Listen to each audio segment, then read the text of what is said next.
Bugün Azərbaycanda Xocalı soyqırımının 22-ci il dönümü qeyd edilir. 1992-ci il fevralın 25-dən 26-sına keçən gecə Xocalı şəhəri Rusiya ordusunun 366-cı moto atıcı alayının hərbiçiləri və döyüş texnikasının fəal iştirakı ilə erməni separatçıları tərəfindən işğal edilib. Xocalı faciəsinin 22-ci il dönümü müxalifət qüvvələri, Demokratik Qüvvələrin Milli Şurası və Müsavat Partiyası yürüşlə yad edib. Yürüş metronun Xətai stansiyası qarşısından başlayıb. İştirakçılar yol boyu Xocalıya ədalət, Qarabağ və zəfər zəngi çalınsın, qisasımız alınsın şüarları səsləndiriblər.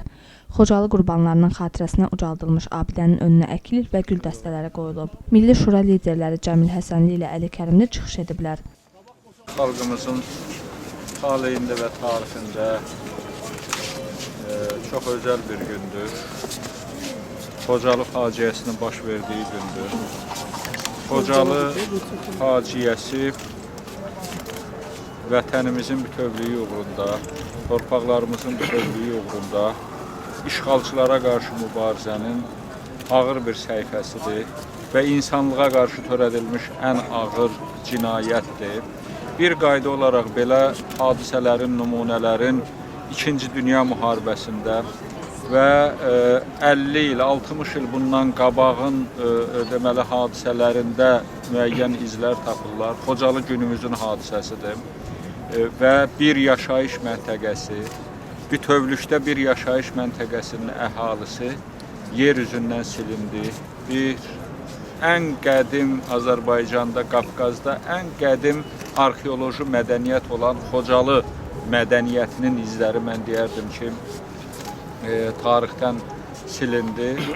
Bizim xalqımızın, millətimizin, vətənimizin Xocalı faciəsi ilə bağlı strategiyası ondan ibarət olmalıdır ki, işğal altında olan vətən torpaqları azad edilməlidir, Azərbaycanın suverenliyi və ərazi bütövlüyü təmin edilməlidir. Yalnız o zaman Xocalı qurbanlarının ruhu rahatlaşmış olar.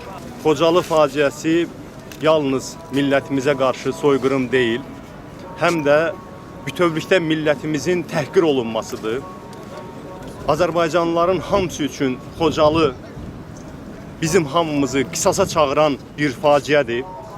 Bizim qisasımız bənzəri bir faciəni ermənilərə yaşatmaqla bağlı olmalı deyil. Bizim qisasımız o torpaqları geri almaq, o torpaqlarda bu narahat ruhları rahatladacaq abidələr qoymaq, o torpaqlara Azərbaycan bayrağını sancmaq, Azərbaycan ərazisində hüquqi dövlət qurmaq, firavan dövlət qurmaq və bütün işğal altında olan torpaqlarımızı azad eləməkdən ibarət olacaq. Allah bizim hamımıza o gücü, o qüvvəti versin ki, biz nə başımıza gətirilmiş bu faciəni unutmayaq, nə qisas hissi bizi tərk eləməsin, nə də özümüzə inam hissi bizi tərk eləməsin. Bizim hamımıza o günü arzulayıram ki, biz nəhayət millət olaraq başı dik deyə bilək ki, bəli, bizim tariximizdə belə bir faciə var idi, amma biz toparlandıq, qisasımızı aldıq, bayrağımızı həmin ərazilərdə bir daha dikəldə bildik. Allah rəhmət eləsin şəhidlərimizə. Müsavat Partiyasının başqanı İsa Qəmbər Xocalı soyqırımının qisasının torpaqlarımızın geri almaqla mümkün ola biləcəyini bildirib. Tanrı şəhidlərimizin ruhunu şad eləsin.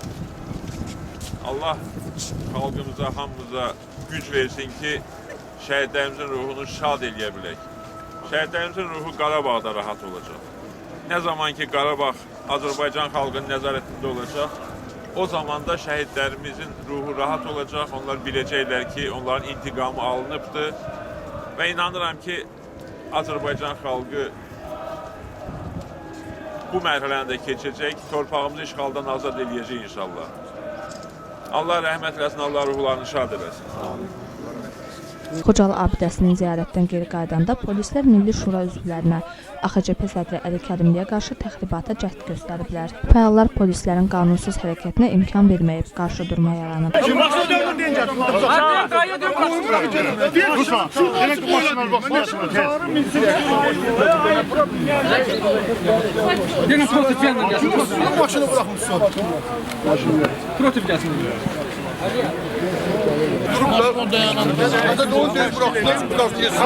Ne maşını bırakırsınız, ne özümüzü bırakırsınız. İki de olsun başında.